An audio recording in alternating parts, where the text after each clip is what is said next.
सोचिए इतने बड़े संत जिनका किडनी का डायलिसिस चलता है, वो जब डॉक्टर्स ने अपने हाथ टेक दिए कि भाई अब आपको कोई नहीं बचा सकता, वो तो भी जीव है, तो वो जब वृंदावन पहुंचे थे तो वो जहां पर रुक रहे थे तो वहां पे जो आश्रम के ओनर थे वो आके बोले बाबा क्षमा कीजिएगा, 15 दिन से ज्यादा आप यहाँ पे नहीं रुक सकते। वो बोले क्यों? बोले आपका जो किडनी का इशू है ना उसमें बहुत खर्चा होगा और हमको आश्रम भी मेंटेन करना है, बाकी बाबाओं को भी देखना है, सब देखना है, तो क्षमा कीजिएगा, नहीं हो सकता, अब तो आप भगवान भरोसे हैं। तो इन्होंने कहा जब मैं भगवान भरोसे ही हूं तो 15 दिन भी क्यों रुकूंगा, 15 सेकंड भी नहीं रुकूंगा। और वो वहां से निकल दिए, निकल गए। अब कहीं रहने का ठिकाना नहीं, कहीं खाने पीने का ठिकाना नहीं, बट मन में सिर्फ एक ही चीज, लाडो रानी देखेंगी, राधा रानी देखेंगी, कृष्ण जी देखेंगे, राधा रानी देखेंगे। अब वो जाते हैं जाते जाते हैं, लेकिन बड़े टूट जाते हैं, खाना वाना नहीं मिल रहा है, कुछ नहीं मिल रहा है। तो एक दिन वही अगले दिन एक टीला चढ़ते हैं, मतलब एक माउंटेन हिल टाइप का टीला चढ़ते हैं जो कि एकदम उस एरिया में है जहां पर केवल सन्यासी लोग ही रहते हैं, बाबा लोग ही रहते हैं, कोई फैमिली नहीं रहती, कोई बच्चा नहीं रहता।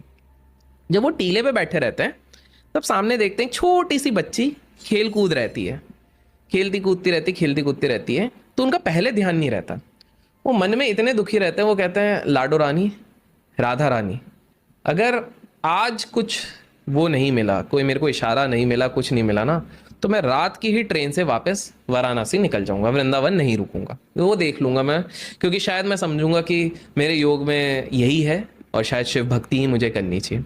और उनकी आंखों से आंसू है, आंखें से आंसू है, तभी उनकी नजर पड़ी एक बच्ची खेल रही है उनके सामने।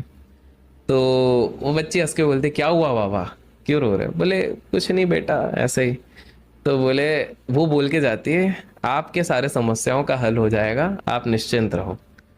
और इतने में बाबा आंख बंद करते फिर देखते हैं तो वो गायब हो जाती है, कहाँ गई पता नहीं। अब उनने उनने इल्यूजन नहीं देखा, उनने कुछ तो देखा है। वो नीचे चल के आते हैं तो उधर 3-4 बाबा लोग दिखते हैं, साधु वेशभूषा में, ऋषि लोग रहते हैं। उनसे पूछते हैं कि बाबा यहाँ पर एक बच्ची खेल रही थी, क्या आपने उनको देखा है? तो वो कहते हैं कि अरे आपको क्या हो गया है, आप कुछ सोच रहे होंगे, क्योंकि यहाँ पे सिर्फ साधु संत रहते हैं, कोई परिवार वाला नहीं, और बच्ची तो दूर दूर तक इधर नहीं दिखेगी।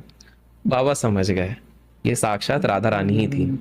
अब जब उन्होंने कहा है, उसके बाद वो एक पेड़ के नीचे बैठे, अचानक से एक भक्त, अरे बाबा आपको भूख लग रही हो, खाना मिल गया। फिर उसके बाद वो उधर जब लेट गए, कोई अचानक से कोई आया, देखा कि बाबा ऐसा सोया, कंबल उड़ा के चले गया। फिर वो चल के जा रहे हैं तो एक व्यक्ति आके एक पेड़ के नीचे जब वो बैठे तो बोले बाबा आप आपके रहने वहने की व्यवस्था है? बोले नहीं।